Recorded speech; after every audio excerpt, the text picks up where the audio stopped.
مكة عهد ومثابة، عظم الله حماها، أرضها بالطهر فاحت والأمان كسارها.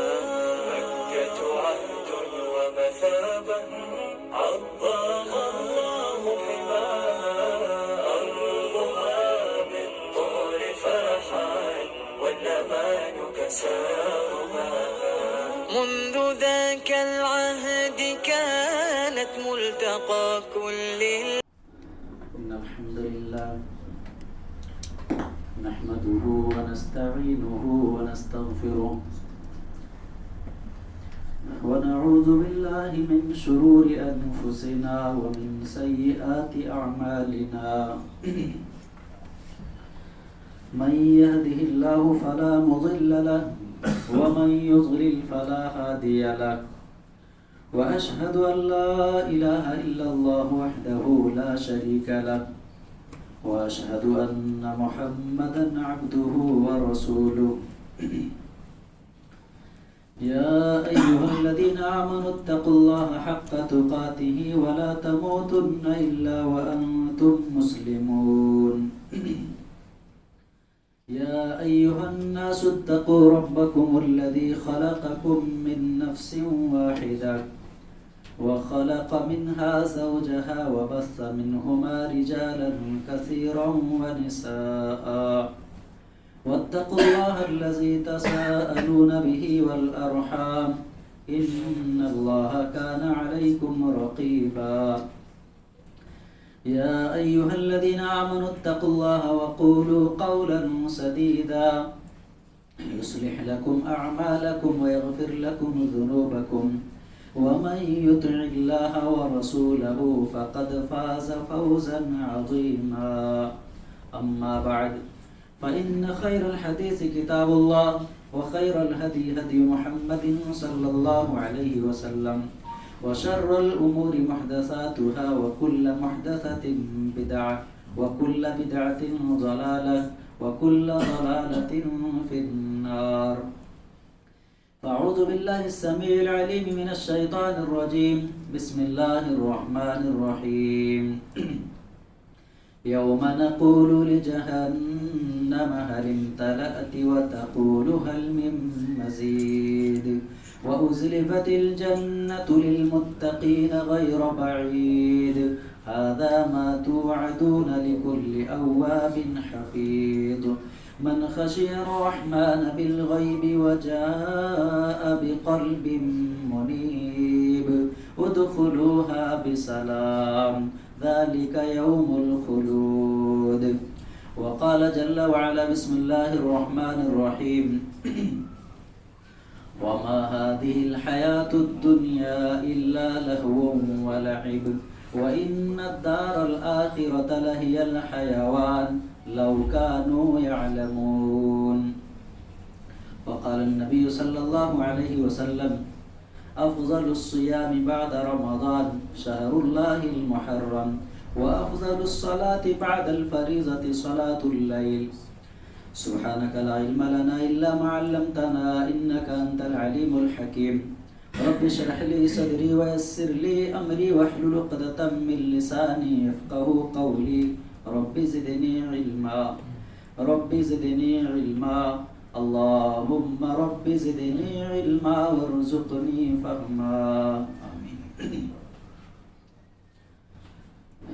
تمام قسم کی تعریف و توصیف، حمد و ثنا، کبریائی و بڑائی اس اللہ وحدہ لا شریک کے لیے لائق و سزاوار ہے، جو ہم سب کا خالق، مالک، رازق اور حقیقی پالنہار ہے۔ سبحان اللہ و بحمدہ، سبحان اللہ العظیم۔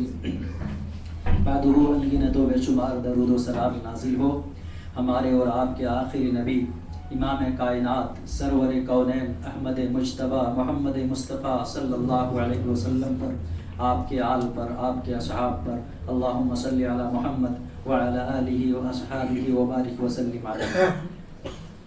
حاضرین جمعہ، اسلامی بھائیوں، بزرگوں، نوجوان دوستوں، آج کے اس خطبہ جمعہ میں آپ کے سامنے جس عنوان پر چند باتیں عرض کرنا چاہتا ہوں وہ ہے ماہ محرم اور فکر آخرت۔ حضرات گرامی قدر،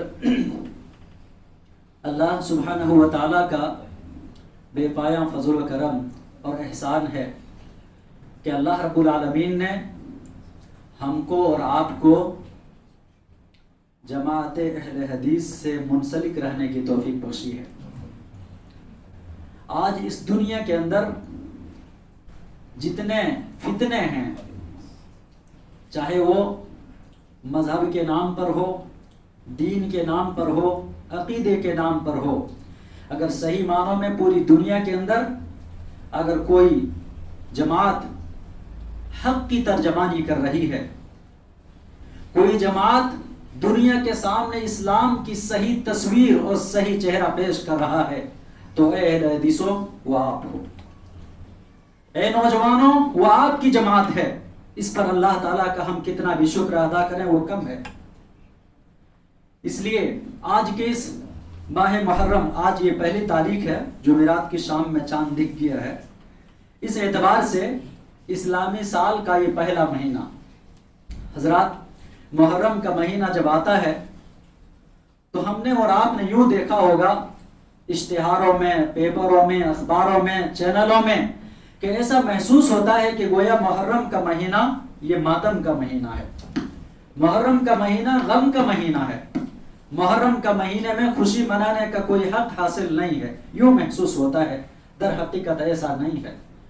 میرے بھائیوں، محترم بزرگوں، یہ محرم کا مہینہ اللہ رب العالمین کے ان مہینوں میں سے ایک ہے جسے اللہ نے لائق تکریم بنایا۔ وہ مہینہ ہے جسے اللہ نے حرمت و ادب کا مہینہ بنایا۔ وہ مہینہ ہے جس مہینے کے اندر خاص طور سے اللہ کی نافرمانی، فسق و فجور، جنگ و جدال، آپس میں قتال، لڑائی جھگڑے کو شریعت نے منع کیا ہے۔ میرے بھائیوں، یہ محرم الحرام کے مہینے کے تعلق سے اللہ جل شانہ نے ارشاد فرمایا، ان عدت الشہور عند اللہ 12 شہرا فی کتاب اللہ یوم خلق السماوات والارض منها 4 حرم ذلک الدین القیم فلا تظلموا فیہن انفسکم۔ اللہ جل شانہ ارشاد فرماتے ہیں کہ لوگوں، مہینوں کی تعداد اللہ کے نزدیک روز اول سے جس دن کے اس نے زمین و آسمان کو پیدا کیا 12 ہے، منہا 4 حرم، ان 12 مہینوں میں 4 مہینے کو اللہ نے محترم بنائے، 4 مہینوں کو اللہ نے قابل تقدس بنایا، 4 مہینوں کو اللہ نے حرمت و ادب کا مہینہ بنایا۔ ان میں سے ایک مہینہ یہ محرم بھی ہے۔ حدیث دیکھیے، حدیث کہتی ہے، حضرت ابو بکر رضی اللہ عنہ راوی ہیں، بیان فرماتے ہیں کہ اللہ کے نبی صلی اللہ علیہ وسلم نے ارشاد فرمایا، ثلاثۃ متوالیات ذو القعدہ وذو الحج والمحرم ورجب مضر الذی بین جمادى وشعبان۔ صحیح بخاری کی روایت ہے کہ اللہ کے نبی صلی اللہ علیہ وسلم نے فرمایا کہ اللہ تعالیٰ نے قرآن کے اندر ذکر کیا کہ 4 مہینے محترم ہیں، حرمت و ادب کے ہیں، لیکن حدیث میں اس کی وضاحت کر دی کہ وہ کون سے مہینے ہیں۔ فرمایا امام کائنات نے کہ 3 مہینے پے در پہ ہیں، لگاتار ہیں، جن کے اندر اللہ نے آپس میں لڑائی جھگڑے کو، آپس میں گالی گلوچ کو، آپس میں جدال و قتال کو خاص طور سے منع فرمایا ہو۔ وہ ان میں سے کہا کہ 3 مہینے لگاتار ہیں، ذی القعدہ، ذی الحجہ اور یہ محرم، یہ محرم کا مہینہ، اور چوتھا مہینہ رجب کا مہینہ ہے جو جمادہ اور شعبان کے درمیان آیا کرتا ہے۔ تو میرے بھائیوں، یہ محرم الحرام کا مہینہ یہ حرمت و ادب کا مہینہ ہے۔ اس کے اندر اللہ کی نافرمانی سے خاص طور سے انسان کو بچنا چاہیے۔ دوسری فضیلت یہ ہے اس مہینے کی کہ اسے اللہ نے، امام کائنات نے صلی اللہ علیہ وسلم اللہ کا مہینہ قرار دیا۔ دوسری فضیلت کیا ہے اس کی؟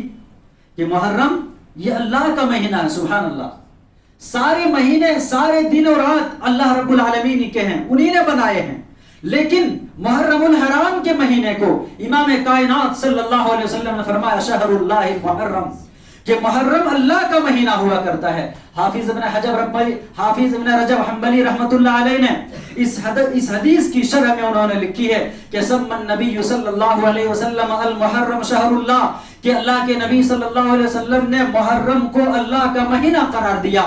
وَإِضَافَتُهُ إِلَى اللَّهِ تَدُلُّ عَلَى فَضْلِهِ وَشَرْفِهِ. انہوں نے فرمایا کہ اس مہینے کی نسبت اللہ کی طرف, اس مہینے کی اضافت اللہ کی طرف, اس مہینے کی فضیلت اور اس کے شرف کی دلالت ہے. اللہ اکبر. میرے بھائیوں, یہ اس مہینے کی فضیلت. تیسری چیز اس مہینے کے تعلق سے میں بتا کر کے بات ختم کرتا ہوں, وہ یہ کہ یہ شکرانے کا مہینہ ہے. یہ اللہ رب العالمین کے خاص طور سے شکر بجا لانے کا مہینہ ہے. اسی دن یعنی یوم عاشورہ کو, اسی مہینے کی 10 تاریخ کو اللہ رب العالمین نے اس دنیا کے اندر ایک جابر و ظالم بادشاہ کو اللہ تعالیٰ نے نیست و نابود کیا. فرعون اور آل فرعون کو اللہ نے غرق کیا, اسے ڈبو دیا.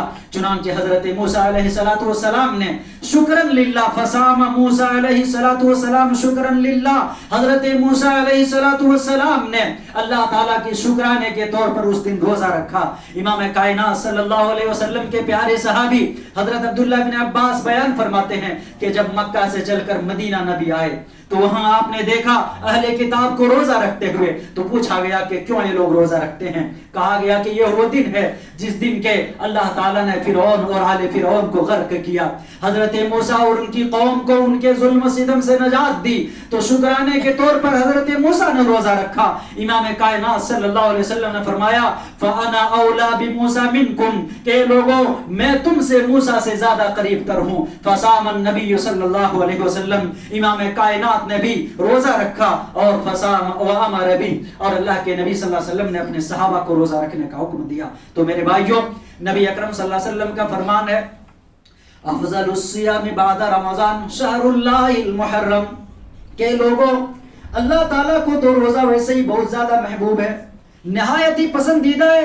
حضرت ابو سعید خدری کی روایت کہتی ہے کہ کوئی بندہ اگر ایک دن اللہ کی رضا جوئی کی خاطر, ایک دن اللہ کی خوشنودی کی خاطر روزہ رکھتا ہے, فَبَعَدَ اللَّهُ وَجْهَهُ 70 خَرِيفًا, نبی اکرم صلی اللہ علیہ وسلم فرماتے ہیں اس ایک روزے کی وجہ سے اللہ سبحانہ و تعالی بندے کے چہرے کو جہنم سے 70 سال کی مسافت تک دور کر دیتا ہے. سبحان اللہ. نبی اکرم صلی اللہ علیہ وسلم نے فرمایا افضل الصیام بعد رمضان, رمضان کے فرض روزوں کے بعد سب سے محترم بشان روزہ, سب سے فضیلتوں والا روزہ, سب سے پسندیدہ روزہ, سب سے محبوب روزہ اللہ رب العالمین کی نگاہ میں کوئی ہے تو وہ ماہ محرم کا روزہ ہے. کون سا روزہ ہے؟ وہ ماہ محرم کا روزہ ہے. اس لیے لوگوں, اگر ہم سے اور آپ سے بن پڑے تو ہمیں اس محرم کے مہینے میں نفلی روزوں کا اہتمام کرنا چاہیے, نفلی روزوں کا اہتمام کرنا چاہیے. اس لیے کہ امام کائنات صلی اللہ علیہ وسلم کی سیرت کو آپ دیکھیں تو امام کائنات صلی اللہ علیہ وسلم ہر جمعرات اور سوموار کو روزہ رکھا کرتے تھے. ہمیں بھی اہتمام کرنا چاہیے. اگر اتنا نہ ہو سکے تو کم سے کم 9 اور 10 محرم کو روزہ ضرور رکھنا چاہیے. اس لیے کہ امام کائنات صلی اللہ علیہ وسلم کے پیارے صحابی حضرت ابو قتادہ انصاری رضی اللہ عنہ فرماتے ہیں کہ میرے ان کانوں نے نبی محترم صلی اللہ علیہ وسلم کو فرماتے ہوئے سنا احتسب علی اللہ فی صیام یوم عاشورہ, یوم عاشورہ کے تعلق سے میں اللہ تعالیٰ سے یہ امید رکھتا ہوں کہ ان یکفر السنۃ الماضیہ, کہ گزشتہ ایک سال کے گناہوں کا کفارہ بنا دے. سبحان اللہ. یہ ایک روزہ 10 محرم کا روزہ ہے میرے بھائیوں. لیکن صحیح مسلم کی حدیث کہتی ہے کہ نبی اکرم صلی اللہ علیہ وسلم نے یہ بھی فرمایا تھا لئن بقیت الی قابل, اگر آئندہ سال میں زندہ رہا, آئندہ سال میری زندگی رہی, لأصومن التاسع, تو میں 9 محرم کو بھی روزہ رکھوں گا. یہ صحیح صریح حدیث اس بات کی دلالت ہے کہ لوگوں ہمیں محرم کے 9 تاریخ کو اور 10 تاریخ کو روزہ رکھنا چاہیے.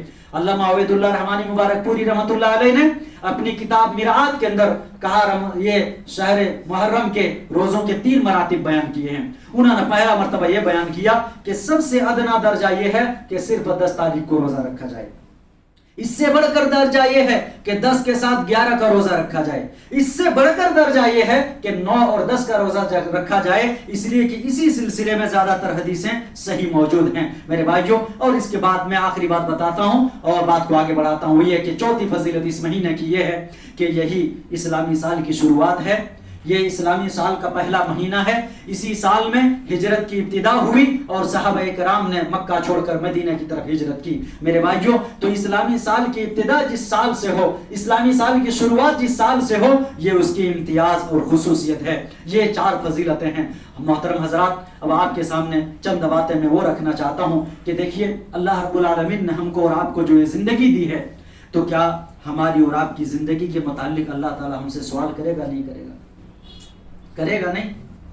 اس لیے میرے بھائیوں، آج کے اس خطبہ جمعہ میں اس مسجد میں بیٹھے ہوئے نوجوانوں کو اور میری آواز تک جہاں تک جاتی ہے، سب کو میں پیغام دینا چاہتا ہوں کہ لوگوں، اس دنیا میں جیو تو اللہ رب العالمین کو بھول کر زندگی نہ گزارو. آخرت کی فکر کرتے ہوئے زندگی گزارو، اس لیے کہ یہ دنیا، زندگی یہ فانی ہے. قرآن کہتا ہے، جس کو میں نے خطبہ میں سننا کے بعد پڑھا، وَمَا هَذِهِ الْحَيَاةُ الدُّنْيَا إِلَّا لَهْوٌ وَلَعِبٌ وَإِنَّ الدَّارَ الْآخِرَةَ لَهِيَ الْحَيَوَانُ لَوْ كَانُوا يَعْلَمُونَ. کہ لوگوں، اللہ رب العالمین کا یہ فرمان ہے، اللہ کا یہ اعلان ہے کہ یہ دنیا کی زندگی نہیں ہے مگر فانی زندگی ہے. وَمَا هَذِهِ الْحَيَاةُ الدُّنْيَا إِلَّا لَهْوٌ وَلَعِبٌ. یہ دنیا کی زندگی کھیل اور تماشا سے بڑھ کر نہیں ہے. وَإِنَّ الدَّارَ الْآخِرَةَ، لیکن آخرت کے گھر کی زندگی، لَهِيَ الْحَيَوَانُ، وہی زندگی دائمی زندگی ہے، وہی زندگی ہمیشگی کی زندگی ہے. لَوْ كَانُوا يَعْلَمُونَ. یہ لوگوں، کاش کہ دنیا کے لوگ اس بات کو جانتے.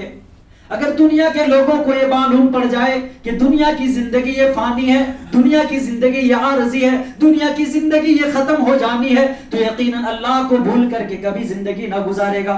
اللہ غفلت کی زندگی کبھی نہ گزرے گی اس کی، بلکہ ہم وقت وہ اس زندگی کی فکر کیا کرے گا جو ہمیشگی کی زندگی ہوگی، جو دائمی زندگی ہوگی، جو ابدی زندگی ہوگی. اور اسی کے بارے میں قرآن ہم کو اور آپ کو یہ اعلان کرتا ہے، قرآن ہم کو اور آپ کو جگاتا ہے، جھنجھوڑتا ہے کہ لوگوں سنو، یا ایھا الناس اتقوا ربکم واخشوا یوما لا یجزی والد عن ولدہ ولا مولود هو جاز عن والدہ شیئا ان وعد اللہ حق فلا تغرنکم الحیاۃ الدنیا ولا یغرنکم باللہ الغرور.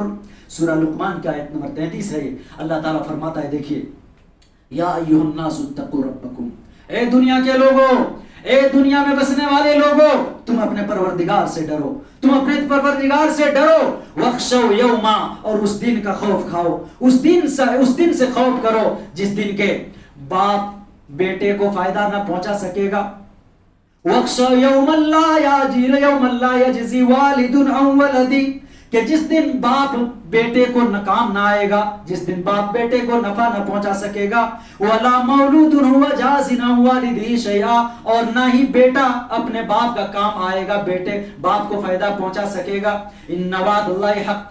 اللہ نے اتنا کہنے کے بعد فرمایا کہ لوگوں، یہ جو اللہ کا وعدہ ہے کہ وہ دن آئے گا، اس دن کی فکر کرو. کہا کہ یہ اللہ کا وعدہ حق ہے، اللہ کا وعدہ یہ سچ ہے، اس میں کوئی شبہ نہیں ہونا چاہیے.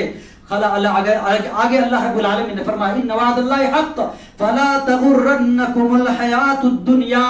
اللہ نے فرمایا کہ لوگوں، تمہیں یہ بات یاد رہے کہ دنیا کی زندگی تمہیں دھوکے میں نہ ڈال دے. آج ہم سب دھوکے میں پڑے ہوئے. ہماری اور آپ کی جیسی تیاری ہونی چاہیے ویسی تیاری نہیں ہے.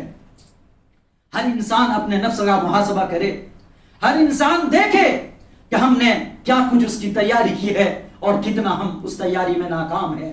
میرے بھائیوں، اللہ نے کہا ان وعد اللہ حق، اللہ کا وعدہ حق ہے، سچ ہے، اس میں شبہ نہیں ہونا چاہیے. اللہ نے آگے تنبیہ بھی کر دی کہ جس دنیا کو تم ہمیشہ کی زندگی سمجھتے ہو، جس دنیا کو تم دائمی سمجھ رہے ہو، فلا تغرنکم الحیات الدنیا، کہ لوگوں تمہیں وہ دنیا کی زندگی دھوکے میں نہ ڈال دے.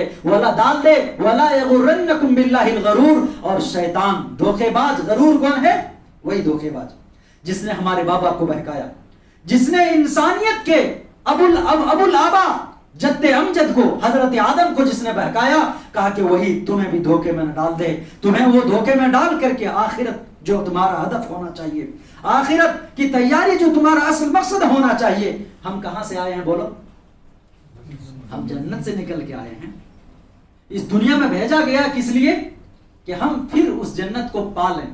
اس لیے نوجوانوں، میرے بزرگوں، جیتے جی اتنی محنت کرو، اتنی تیاری کرو کہ کم سے کم اللہ رب العالمین کے ہاں پہنچا جائے، تو کم سے کم یہ ہو کہ اللہ رب العالمین کے ہاں بخشش کا کوئی بہانہ ہو جائے۔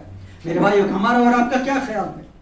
ہم اس دن کے بارے میں کیا سوچتے ہیں جس دن ہم یہ دنیا کی زندگی مال کمانے میں، بچوں کے مستقبل بنانے میں، گھر کی تعمیر میں، دنیا کمانے میں ہم اتنا مست و مگن ہو جاتے ہیں کہ اس دائمی زندگی کو ہم بھول جاتے ہیں، جس زندگی کے بارے میں حضرت ابو بکر صدیق رضی اللہ عنہ سوچا کرتے تھے، اس زندگی کو یاد کر کے بے چین ہو جایا کرتے تھے اور کہتے کہ کاش میں کسی مومن کے جسم کا بال ہوا کرتا، میں کسی مومن کے جسم کا بال ہوتا تو میں جھڑ جاتا، مجھ سے حساب و کتاب نہ لیا جاتا۔ سبحان اللہ۔ وہ حضرت عمر بن خطاب رضی اللہ عنہ کے تعلق سے کیا خیال ہے ہمارا اور آپ کا؟ وہ ابو بکر جن کو جنت کے 7 دروازوں سے پکارے جانے کا سرٹیفکیٹ دیا امام کائنات نے، لیکن ان کی یہ فکر تھی کہ میں کبھی کہتے ہو کہ میں کوئی درخت ہوتا، مجھے کاٹ کر کے جلا دیا جاتا، مجھے اللہ کے حساب نہ ہوتا۔ کبھی کہتا کہ میں کوئی پرندہ ہوتا، کوئی شکاری مجھے شکار کر لیتا، اللہ کے ہاں مجھے کوئی حساب نہ دینا پڑتا۔ حضرت عمر بن خطاب رضی اللہ عنہ جیسے جلیل القدر صحابی جنہیں جیتے جی جنت کی بشارت دی گئی، لیکن انہوں سے جب پوچھا گیا تو انہوں نے کہا کہ رب، میں تجھ سے یہ چاہتا ہوں کہ بس میری نیکیاں ایک طرف ہوں اور میری کوتاہیاں ایک طرف ہوں، اللہ میں تیری بارگاہ میں پہنچوں تو بس دونوں برابر ہو جائے، مجھے اجرت نہیں چاہیے، بس یہ کہ میں جو کیا ہوں اور جو نہ کیا ہوں اس پر بس برابر ہو جائے، میں برابری کا ہو جاؤں کہ نہ اللہ کے پاس مجھے اجر نکلے نہ کمی نکلے، یعنی میں برابر اللہ کے پاس پہنچ جاؤں، میرے اعمال ویسے ہو جائیں۔ میرے بھائیوں، حضرت ابو بکر صدیق رضی اللہ عنہ کے زمانے میں جو مفتی بنے رہے، حضرت عمر فاروق کے زمانے میں جو مفتی کا فریضہ جنہوں نے انجام دیا، سب سے بڑھ کر حدیثوں کو روایت کرنے والے، 5000 سے زائد حدیثوں کو روایت کرنے والے صحابی رسول حضرت ابو ہریرہ رضی اللہ عنہ، جن کو جنت کی بشارت دی نبی اکرم صلی اللہ علیہ وسلم نے، لیکن وہ ابو بکر صدیق رضی اللہ عنہ نے جن کو خلیفہ، جن کو مفتی مدینہ نامزد کیا تھا، زندگی بھر قال اللہ اور قال الرسول کی صدائیں بلند کی، لیکن جب ان کی زندگی کا آخری مرحلہ آیا، ان کی زندگی کا آخری وقت آیا تو وہ زار و قطار رونے لگے۔ اللہ سبحان اللہ، وہ کون تھے لوگوں؟ امام کائنات صلی اللہ علیہ وسلم کے صحبت یافتہ لوگ تھے، ان کی نیکیاں پہاڑوں کے مانند ہیں، ہمارے پاس نیکیاں نہیں، ہم ان کے پاؤں کے دھول جو لگتے ہیں ان کے پاؤں میں، ان کے برابر بھی ہمارے اعمال نہیں ہیں لوگوں، لیکن ان کا یہ عالم ہے کہ جب بستر حرارت پر جب پڑے تو وہ اپنی کمیوں کو یاد کر کے رونے لگے، اپنی کمیوں کو یاد کر کے رونے لگے۔ صحابہ کرام آئے اور پوچھا ابو ہریرہ کیوں رو رہے ہو؟ ابو ہریرہ کیا ماجرا ہے؟ کیا دنیا کو چھوڑ جانے کے غم میں روئے جاتے ہو؟ تو انہوں نے کہا اللہ کی قسم، اے میرے اصحاب، اے میرے دوستو، میں کیوں روتا ہوں سنو، میں اس لیے رو رہا ہوں، ما اب کی اعلیٰ دنیا کم حاضی، کہ لوگوں میں اس عارضی دنیا کی زندگی کو چھوڑنے پر نہیں رو رہا ہوں، لیکن میں اس بات پر رو رہا ہوں کہ آج کے بعد سے جو میرا سفر سون ہونے والا ہے، ولیکن بعد سفری و قلت زادی، انہوں نے فرمایا کہ لوگوں آج کے بعد سے جو میرا سفر شروع ہونے والا ہے وہ انتہائی طویل و ترین سفر ہے، لیکن میرے پاس زاد راہ جو ہے سفر میں وہ نہایت ہی قلیل ہے، اسی کو میں سوچ کر کے رو رہا ہوں کہ آخری میرا انجام کہاں ہے مجھے معلوم نہیں۔ میرے بھائیوں، اسی لیے قرآن ہم کو آپ کو یہ جگاتا ہے کہ اس آخرت کی تیاری کرو، اس آخرت کی تیاری کرو۔ اس لیے میرے بھائیوں، یہ محرم الحرام کا مہینہ اور یہ اسلامی سال کی شروعات، کیا آپ اور ہم اور آپ یہ نہیں چاہتے کہ ہمارا سال مبارک بنے؟ چاہتے نہیں؟ چاہتے ہیں ہمارا سال یہ خوب سے خوب تر ہو، ہم فائدے میں رہیں، دنیاوی اعتبار سے بھی آخرت کے اعتبار سے بھی۔ میرے بھائیوں، تو میں آپ کو چند باتیں بتاتا ہوں، آپ کریں گے انشاءاللہ؟ انشاءاللہ کریں گے۔ اگر ہم اور آپ یہ چاہتے ہیں کہ ہمارا یہ اسلامی سال یہ مبارک بنے، ہماری زندگی میں خیر اور برکتیں آئے، ہماری زندگی میں بھلائیاں ہوں، تو میں آپ کو سب سے پہلی نصیحت یہ کرتا ہوں کہ اپنے نفس کا محاسبہ کیجیے۔ کیا کیجیے؟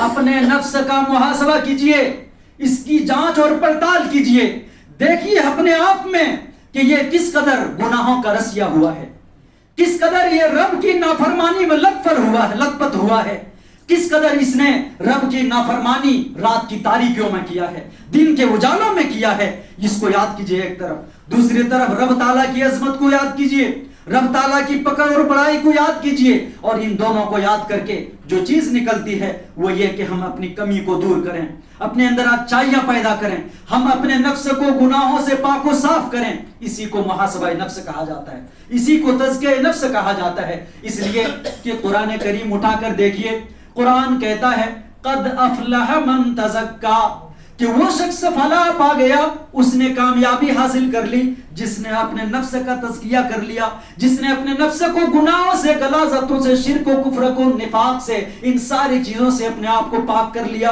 اور قرآن کہتا ہے کہیں وَنَفْسٍ وَسَوَّا وَنَفْسٍ وَمَا سَوَّاهَا فَأَلْهَمَهَا فُجُورَهَا وَتَقْوَاهَا قَدْ أَفْلَحَ مَنْ زَكَّاهَا وَقَدْ خَابَ مَنْ دَسَّاهَا، کہ قسم ہے نفس کی اور اس ذات کی جس نے اسے بنایا ہے، فَأَلْهَمَهَا فُجُورَهَا وَتَقْوَاهَا، پھر اسی نے اس نفس کو برائی کی اور اس سے بچ کر چلنے کی سمجھ بھی عطا کر دی ہے۔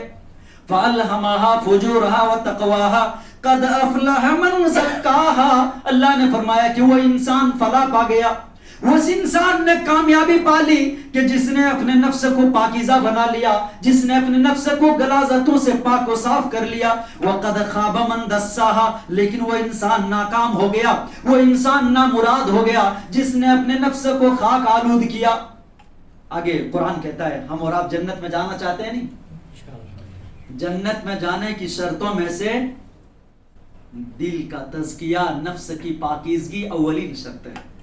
قرآن اٹھا کر دیکھیے سورہ طٰہٰ، اللہ جل شانہ فرماتے ہیں جنات عدن تجری من تحتها الانہار خالدین فیہا وذالک جزاء من تزکا۔ اللہ اکبر، اللہ رب العالمین نے فرمایا کہ جنت جن کے نیچے نہر رواں دواں ہیں، ہمیشگی والی جنت ہے۔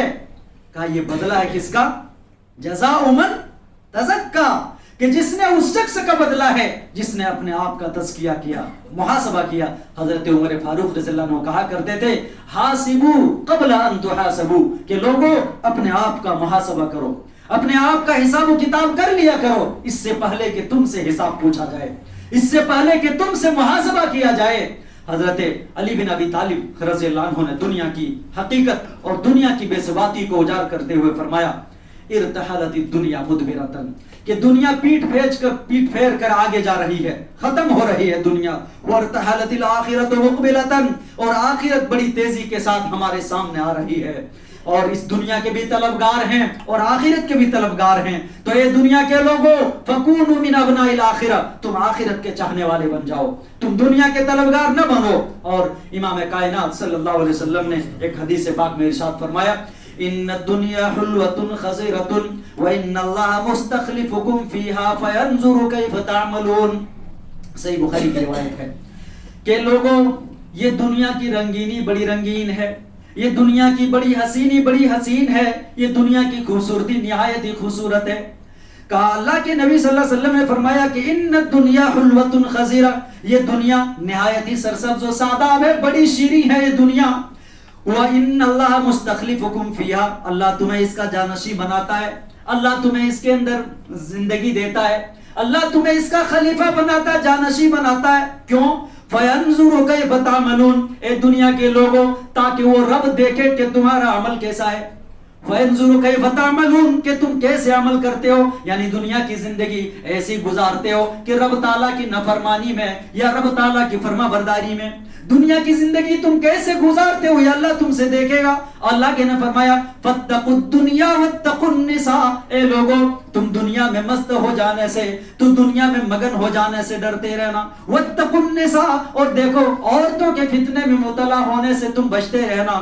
فَإِنَّ أَوَّلَ فِتْنَةِ بَنِي إِسْرَائِيلَ كَانَتْ فِي النِّسَاءِ، کیونکہ بنی اسرائیل کے اندر جو پہلا فتنہ برپا ہوا وہ عورتوں کے متعلق تھا۔ تو میرے بھائیوں یہ حدیث بھی ہمیں یہ تنبیہ کر رہی ہے، یہ حدیث بھی ہمیں یہ آگاہ کر رہی ہے کہ دنیا میں اتنا ہی دل لگاؤ، دنیا میں اتنا ہی جی لگاؤ جتنا سے دنیا کی زندگی کٹ جائے، لیکن اس آخرت کی زندگی کو تیاری کرتے رہو، اس آخرت کی زندگی کو بنانے کی فکر کر لو۔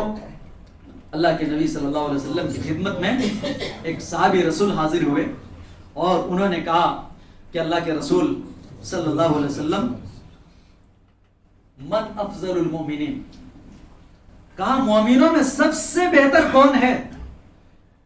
کیا فرمایا اللہ کے رسول نے؟ لوگوں مومنوں میں سب سے بہتر کن سے پوچھا جا رہا ہے؟ سوال امام کائنات سے، پوچھنے والا کون؟ صحابی رسول انصاری میں سے پوچھا جا رہا ہے کہ مومنوں میں سب سے افضل، سب سے بہتر کون ہیں؟ امام کائنات صلی اللہ علیہ وسلم نے فرمایا احسنہم خلقا، کہا کہ جن کے اخلاق سب سے بہتر ہوں، جن کے کردار سب سے بہتر ہوں۔ ظاہری اخلاق بہتر ہوا کرتا ہے لوگوں کے، باطن میں جھانک کے دیکھے انسان تو پتا چلتا ہے وہ کتنا بہتر ہے اللہ کی نگاہ میں۔ لوگوں کی نگاہوں میں اچھا بن جانا، لوگوں کی نگاہ میں محبوب ہو جانا، لیکن انسان اگر رب کی نگاہ میں مبغوض ہے، رب کی نگاہ میں ناپسندیدہ ہے، پھر جانیے وہ انسان محبوب نہیں، وہ انسان افضل نہیں، وہ انسان بہتر نہیں۔ اس لیے نبی اکرم صلی اللہ علیہ وسلم نے فرمایا احسنہم خلقا، جس کے اخلاق سب سے بہتر ہوں۔ پھر اسی صحابی رسول نے پوچھا من اقیس المومنین، کہا مومنوں میں سب سے عقل مند کون ہے، مومنوں میں سب سے ہوشیار کون ہے؟ امام کائنات صلی اللہ علیہ وسلم نے اس موقع سے فرمایا کہ مومنوں میں سب سے عقل مند وہ ہے کہ استعدادا بعدہ من یستعد بعد الموت، موت کے بعد کی زندگی کی جو انسان تیاری کرتا ہو، موت کے بعد کی زندگی کی جس انسان نے تیاری کی ہو، اولئک الاقیاس، کہا یہی لوگ عقل مند ہیں، یہی لوگ ہوشیار ہیں۔ میرے بھائیو یہ پہلی چیز ہے۔ ہمارا اور آپ کا سال مبارک کیسے بنے گا؟ ہم کیا کریں گے؟ محاسبہ نفس سے کریں گے، پہلی چیز۔ دوسری چیز کیا ہے؟ نئے سال کی شروعات نئے عہد و پیمان سے کیجئے، کریں گے؟ نئے سال کی شروعات نئے عہد و پیمان سے کیجئے۔ وہ نیا عہد و پیمان کیا ہو کہ ہم یومیہ قرآن نہیں پڑھتے تھے، اللہ ہم روزانہ قرآن پڑھیں گے۔ ہم نمازوں کی پابندی ڈھنگ سے نہیں کرتے تھے، اللہ ہم نمازوں کی پابندی ڈھنگ سے کریں گے۔ ہماری گھر میں بچیاں اور بچے نمازوں کی پابندی نہیں کرتے، ہم ان کو کبھی نہیں بولے، ہم ان کو بھی پابندی کرائیں گے۔ ہم اپنے گھر کو اسلامی ماحول میں ڈھالیں گے۔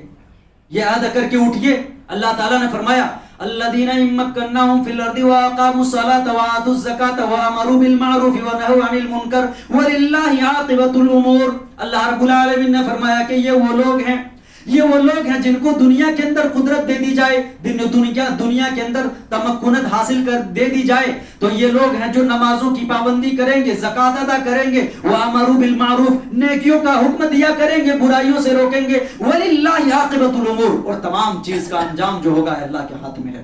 تو میرے بھائیوں یہ دوسری چیز ہے۔ تیسری چیز میں بتاتا ہوں کیا؟ وقت کی قدر کیجیے۔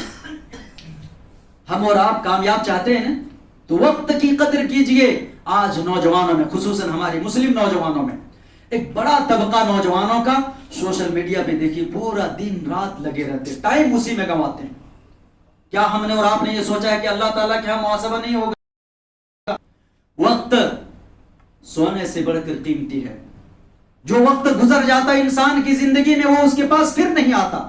اس لیے اقترب للناس حسابهم وهم في غفلة معرضون، قرآن کا یہ اعلان ہے لوگوں کہ لوگوں سے حساب و کتاب کا وقت قریب آ گیا، لیکن اس کے باوجود وہ غفلت میں پڑے ہوئے، منہ موڑے ہوئے ہیں۔ تو یہ چیز ہونی چاہیے، کیا ہونا ہے؟ وقت کی قدر کریں۔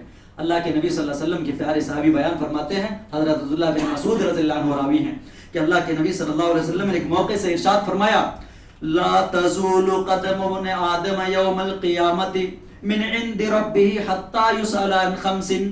امام کائنات صلی اللہ علیہ وسلم نے فرمایا کہ لوگوں، روز قیامت بندے کا قدم رب کی عدالت سے ہلے گا بھی نہیں، رب کی عدالت سے ٹس سے مس نہ ہو سکے گا، وہ ہٹا نہیں سکے گا یہاں تک کہ 5 باتوں کا اس سے سوال کر لیا جائے اور 5 باتوں کا بندہ جواب دے لیں۔ اللہ کے نبی نے فرمایا کیا؟